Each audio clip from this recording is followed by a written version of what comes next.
Welcome to the Bear Sheet broadcast, where we talk about building stability, preserving legacy, and strengthening the communities we call home. I'm Kalia Heaven Barakyahu, founder and president of Bear Sheet, and I'm honored you're spending this time with us today.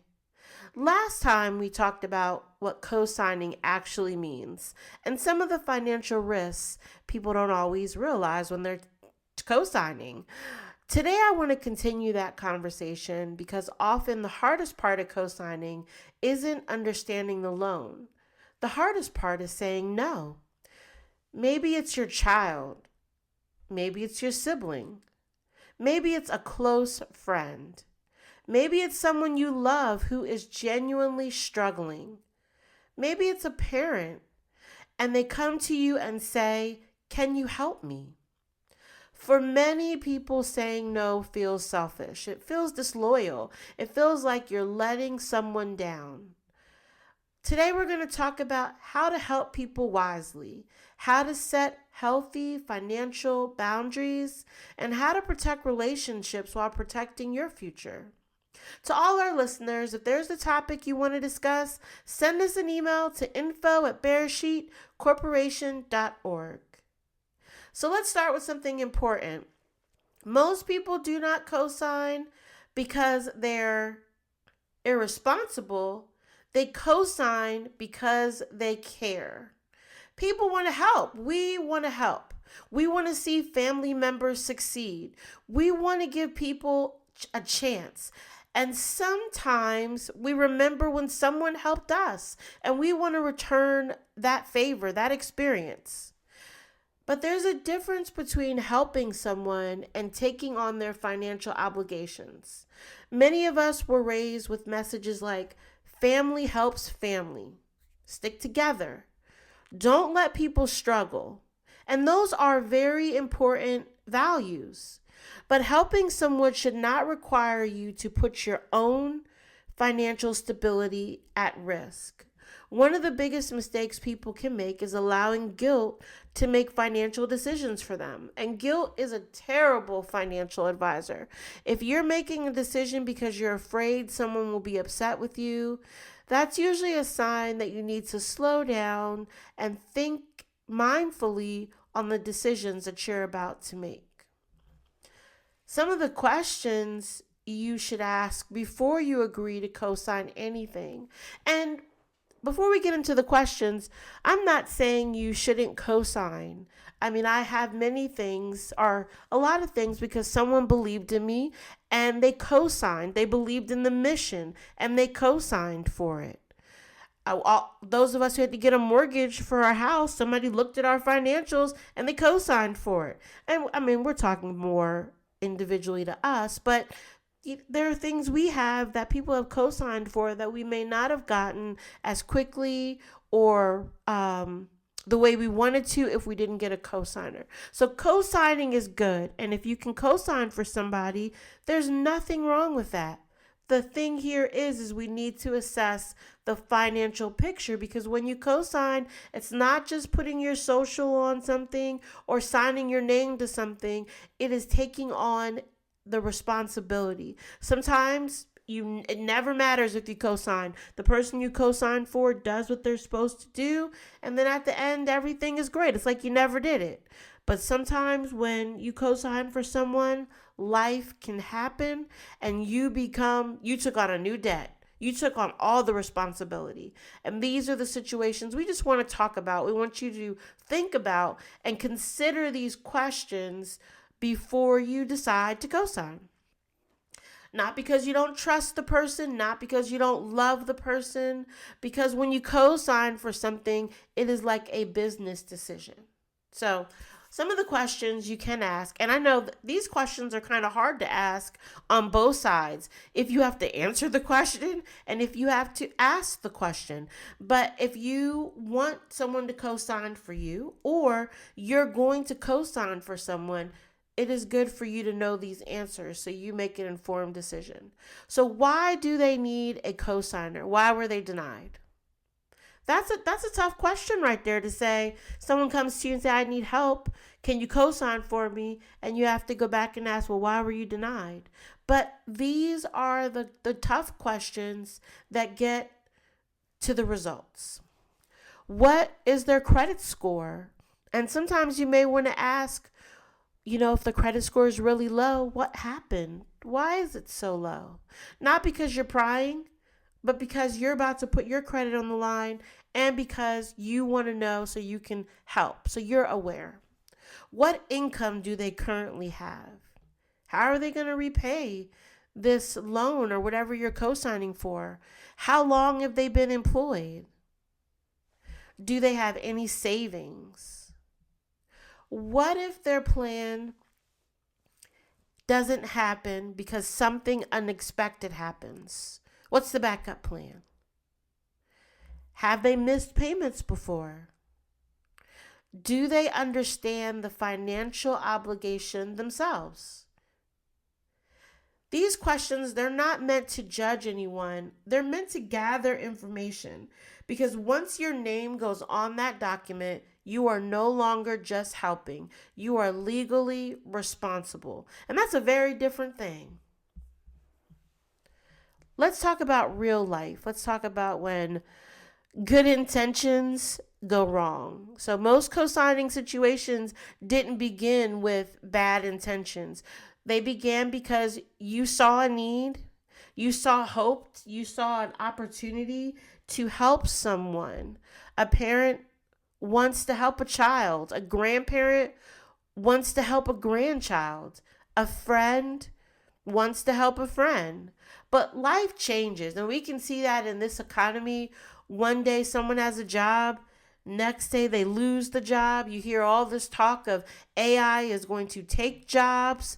So I was talking with my daughter and she was sharing with me like some of the speeches that kids are giving at school are we need to figure out what we're gonna do because when we graduate there may not be jobs out there for us because of AI. So whereas a lot of businesses right now they're embracing AI, very excited about how it can cut costs, how it can increase productivity, how it can cut labor. There are students who are going to be the next generation of getting these jobs who are saying, I don't even want to deal with AI because AI is trying to take my job. So going back to what we're talking about, people lose jobs. People can get sick. Relationships end. There can be unexpected expenses. I mean, how many times have you been looking for your tax return? You got it all mapped out. Finally, you're going to be able to go on that trip you wanted to go to or buy that new car or the house needs a new roof. Now we got our tax return. We're going to use it to get that new roof. And then the car breaks down or the refrigerator goes out or one of your family members or children call and they're needed. I was talking with a coworker and we were talking because her pet got sick and the bill was going to be, it was several $1,000s. I don't know if it was $5,000 or $6,000. That was not what she was expecting to do with her pay that she was going to get. It wasn't to help the animal. But sometimes unexpected situations happen that can't be put on the back burner. And what are you going to do? Imagine a parent who co-signs for a vehicle and everything is fine for 6 months. And then the child loses the job that they were using to pay for this vehicle. And then the payments start falling behind. And the child becomes embarrassed and avoids the conversation. I mean, I think we all can relate. There's been times where we may have needed help and that embarrassment may try to be there and you don't want to talk about it. You don't want to ask for help. You don't want to let anyone know that there's a situation going on. Sometimes we don't even want to open up mail because we're like, oh, I owe this bill or I need to pay this and I may not have the money. I don't even want to see what they have to say because I don't have it. Well, imagine a child who, is very excited about this car and their parents co-signed and they've been paying it and then now they're falling behind and they don't want to say anything because they don't want to disappoint. They're embarrassed by what happened. So in this situation, the parent doesn't learn about the missed payment until they go to look at their credit and it drops 50 points, 100 points, whatever it drops. Now they both have an issue and they both are stressed. And now the relationship is a little bit strained. I did this for you. You didn't say anything to me. Now I have to deal with this situation. The original goal was helping.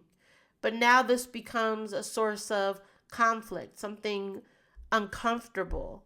And nothing was done with bad intentions. The problem was unplanned.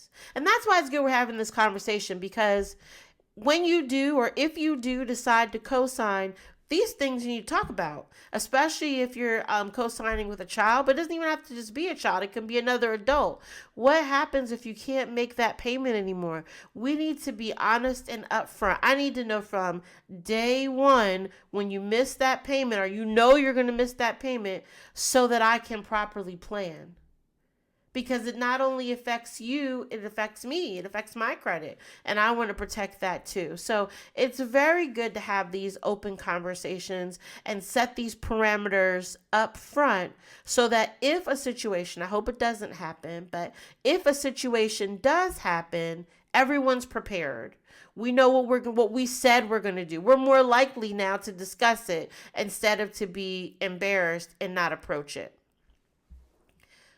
So where many people struggle, and let's just talk about it practically, you don't want to co-sign. Not because you don't, I shouldn't say you don't want, you can't co-sign. Let's say that. Maybe you don't want to co-sign. Maybe it's not an additional financial responsibility you want to take on for that person. Maybe you can't co-sign because you have your other things going on. You have your own debt and you don't feel like you're in a place to do it.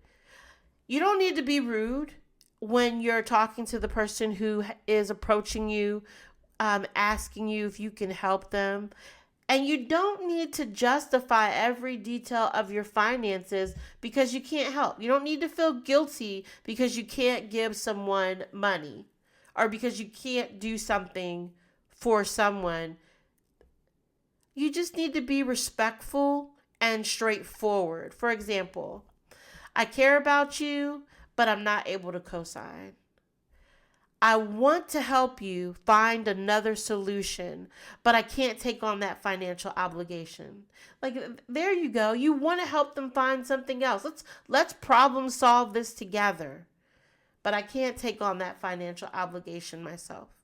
I've worked hard to protect my credit, and I need to maintain that. I love you, but this isn't something I can do at this time. See, these are all nice ways of saying you can't do it. You're saying no, but you're doing it where you're not destroying the relationship. None of these statements attack the other person. None of them tell them that they're irresponsible. None of them create shame. They simply communicate, this is what you can do, and this is what you can't.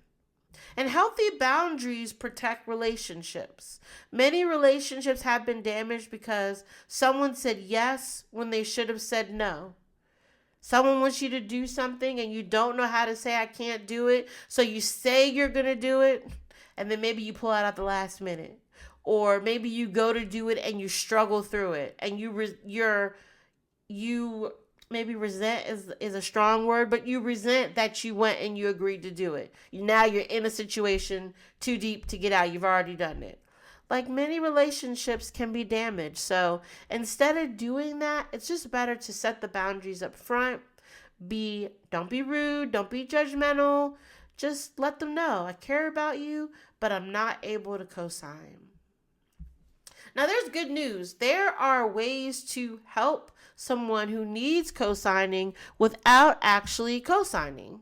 So you don't always just have to say yes or no. You can say, this is what I can help you do. So, for example, you can help them review their credit.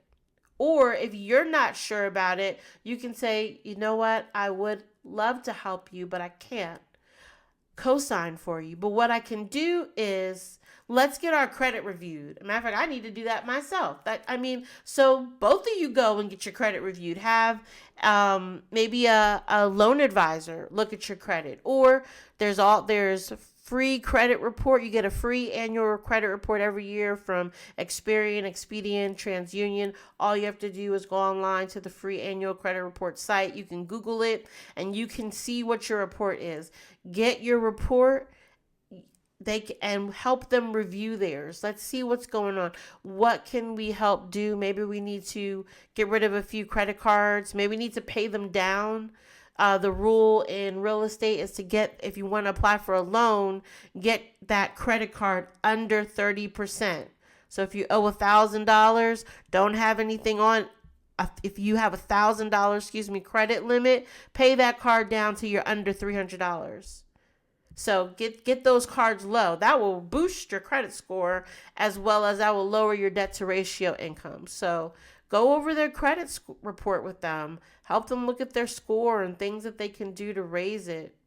You can help them create a budget. Let's talk about your expenses. And this is what you can do even if you are going to co-sign, because especially the budgeting, if you want to make sure that person is successful, maybe it's a young adult who's now going to go out there and get their first apartment or their first house, and they're going to have all these responsibilities. I was talking with my daughter. I said, when you want to go and get your apartment, we need to make sure we build up your credit score. Let's talk about a credit card. Don't do like many people did back in my years where we had a lot of credit cards. I used to remember at the college campuses, there were all these credit card companies, I won't even name them, sitting out there waiting to get us young people to sign up for credit cards. And at one time, I had a lot of credit cards. And with that, if you don't have the responsible mind to budget, you're like, well, I can charge it. I'll pay it back. I can charge it. And then you have all this debt. So help that person, if they need it, to create a budget, to know what they need to spend and not spend. And like I was sharing with you about my daughter, I shared with her, she's not ready just yet, but when she's ready to get an apartment, want her to be able to have a credit score. Well, how do you get a credit score? Let's get a credit card or a secured credit card. So you can put money on it, you can charge, and you can pay it right away. And what I shared with her is, don't charge if you don't have the money. So instead of, if you had $100 and you were going to go to the store and buy a new outfit, then and you have that $100, instead of going ahead and using your debit card or cash, go ahead and put it on the credit card. Then pay it off. Give it a couple days on there so it registers, and then pay it off, so that your credit is reporting that you are paying your payment on time. Sometimes you can even wait till the statement comes out. And as soon as the statement comes out, that $100 that you spent on that outfit on that credit card, pay it off. This is how you show responsibility, and this is how you raise your credit score. This is how you build a credit score, because sometimes you don't have one. You can also help them save for a larger down payment. So how do we save? Many times it's like we don't have money to save. We don't have anything expendable, especially with the gas prices and the food. We went to the grocery store. One time I spent $200 at the grocery store, and I left with 2 bags. Now, I did buy some things. There was some detergent in there and some vitamins, but there was food in there too. That's a lot of money. $200 does not go as far as it used to. So budgeting is even more important now than it was before, because prices are so high. You can also, when you look at the credit report, identify if there's any errors on their credit. A young lady had shared with me that you can write the credit bureau. So if you have lates on your credit report, and sometimes they're on there and you have to wait years for them not to affect your score anymore, but you can write the creditor, not the credit report, but the creditor, and explain to them the situation and ask them if they would do a courtesy and remove the late. Sometimes they will do this for you. I'm not saying they all will. I'm not saying, and sometimes it takes more than one letter. There are companies out there who will help you look at your credit, and they will reach out to the creditors for you to get lates and things off your credit, get errors, all these other things. But you as an individual, you can go ahead and write the creditor. Sometimes don't take that first no that you may send from the letter, that you may receive from the letter. Try 3 times. At that third time, you never know. You may get someone who says, yes, I'll remove one of your 30-day lates. That's if you have any lates. Hopefully you don't. But sometimes people do. So that 30, that 60, that 90, they may remove that for you, and that will help your credit score. So don't give up on that. These are things people don't know. So you can share that with the person that is asking you to co-sign, that maybe this is another way to help them. Like I said, you can help them save for a larger down payment. We can cut out maybe next Netflix, if you have Netflix. There's so many streaming platforms, and I was talking with some people, and some people have like 6. They have like, because there's shows on each of the different ones.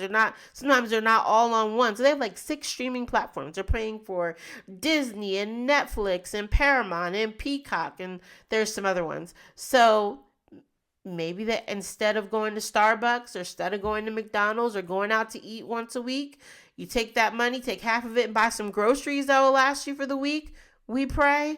And then we take the rest of it and put it in the bank, because there's a bigger mission there. Maybe we're not having steak this week. We're going to have ramen noodles and some source of protein.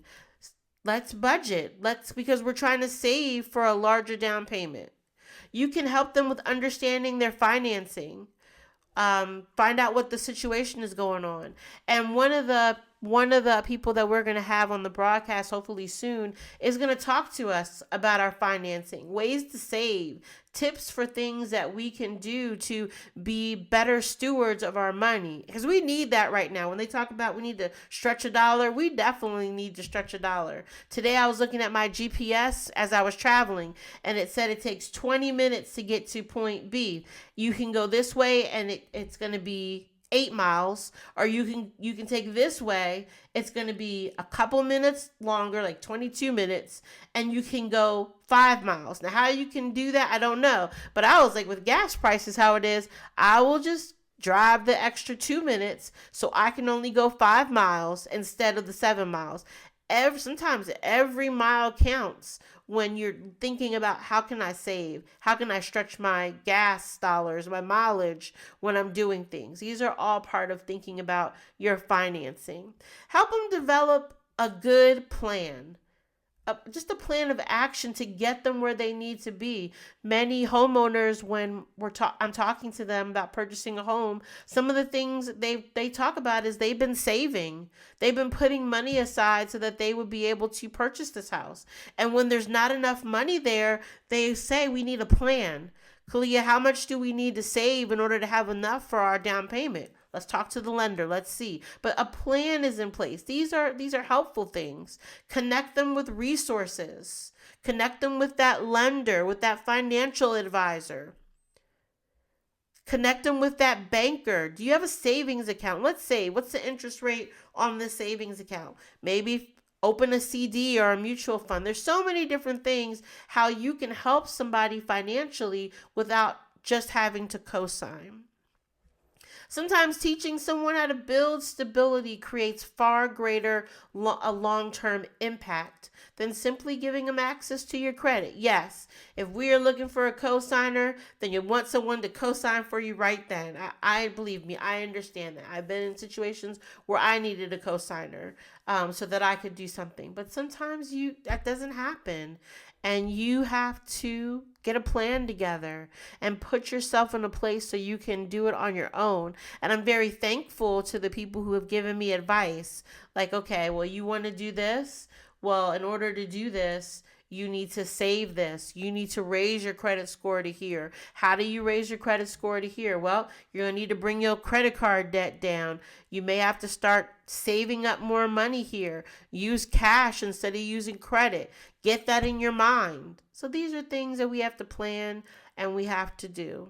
Before you sign anything, Ask yourself these 5 questions. Number 1, can I afford this debt if the borrower stops paying? Number 2, would I still agree if the relationship changed tomorrow? That's a really good question, because sometimes we lend and do things for people because we have a really good relationship at that time. And then what happens if the relationship changes? Are we going to regret that we did it? Number 3, could this affect my ability to buy a home, refinance, or retire? Very good questions. Number 4, have I read every document carefully? That is very important. I tell my clients that when they go into a closing, the settlement company, many of them will tell you this page says this, it says this, this says this. And that's great. And if you don't have the time to read every page, you should read it. But if you don't have the time, they're summarizing it for you. But you must pay attention to the numbers. Look at that payment. Look at that interest rate. You must pay attention to these things to make sure they're right. Well, it's the same thing with a document. Have you read the document carefully? Ask for that lease agreement. Ask for that document. What's the ending part of this debt? What is the grace period? Sometimes we need a little grace. What's the grace period? Know these things. Talk about these things. Number 5, am I making this decision from wisdom or from pressure? Pressure can create bad financial decisions. Many times I try to be in the practice of, if I have to make a big decision, of course I talk to my husband about it too, and I pray about it. But if I have to make a big decision, I don't want to make it at night, and I don't want to just make it right away. I want to think about it. I want to pray about it. I want to make sure that I'm making a good decision. And when you're pressured, you got to do this thing right now. And I know sometimes you have to make decisions right now. I've had meetings where, the whole goal is you have to make the offers good for that moment. You have to make the decision within that time period. But I still take my time and I read through everything there and I ask the questions I need to ask. And if I have any reservation, if I don't think it's right, then I ask for a pause. Phone a friend if you need to call someone. Feel free to walk away. Because when you're pressured, you can miss things. You can make bad decisions, and then you think back on it and you're like, oh, I should have thought about that. I shouldn't have done that. So wisdom creates stability. The most loving answer isn't always yes. Many of us want to hear yes. I like hearing yes, but that's not always the most loving answer. Sometimes the most loving answer is helping someone build a stronger foundation. And that's what we want to do. That's what we're doing here when we have these conversations and you're tuning in and listening. We're building stronger financial foundations. We're educating ourselves so that we can educate others. And sometimes that means teaching. We're helping by teaching. We're helping by guiding. Sometimes helping means protecting your own financial future so that you can continue helping others later. And sometimes people don't see that. We don't see that the right now may not be a yes, because later there's a goal that's going to help everyone. And sometimes saying no today prevents much bigger problems tomorrow. And I don't know if you can think about anything that if you had said no, that you go back and say, I would not do that again. If I had thought about it a little bit longer, I wouldn't have done it. That's what we're trying to avoid. Now, once again, if you have someone that you can help and you can co-sign, then that is blessed. Be a blessing to someone. Pass it on to someone. Just be well-informed and educated. Know what you're doing. Make sure they know what you're doing and they're doing. If today's conversation gave you clarity or encouraged you in some way, we invite you to connect with us. Visit bearsheetcorporation.org or email us at info@bearsheetcorporation.org. Follow us on Facebook, LinkedIn, YouTube.